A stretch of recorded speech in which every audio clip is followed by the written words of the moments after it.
যে সমস্ত সংখ্যার শেষে 5 আছে সেগুলো মুহূর্তের মধ্যেই বর্গ করার কৌশল। 15-এর বর্গ করব।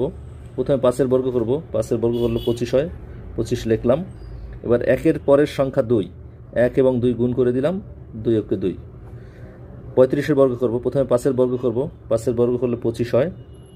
এবার 3-এর পরের সংখ্যা 4, 3 এবং 4 গুণ করব, 3×4 = 12, 12 লিখে দিলাম। 55-এর বর্গ করব। প্রথমে 5-এর বর্গ করব, 25 লিখে দিলাম। এবার 5-এর পরের সংখ্যা হচ্ছে 6, 5 এবং 6 গুণ করলে 30 হয়, আমরা 30 লিখে দিলাম। 85-র বর্গ করলে কত হবে কমেন্টে জানাই।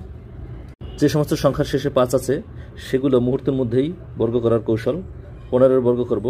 প্রথমে 5-এর বর্গ করব। 5-এর বর্গ করলে 25 হয়, 25 লিখলাম। এবার 1-এর পরের সংখ্যা 2, 1 এবং 2 গুণ করে দিলাম, 2 × 2। 35-এর বর্গ করব। প্রথমে 5-এর বর্গ করব। 5-এর বর্গ করলে 25 হয়। এবার 3-এর পরের সংখ্যা 4, 3 এবং 4 গুণ করব, 3×4 = 12, 12 লিখে দিলাম। 55-এর বর্গ করব। প্রথমে 5-এর বর্গ করব, 25 লিখে দিলাম।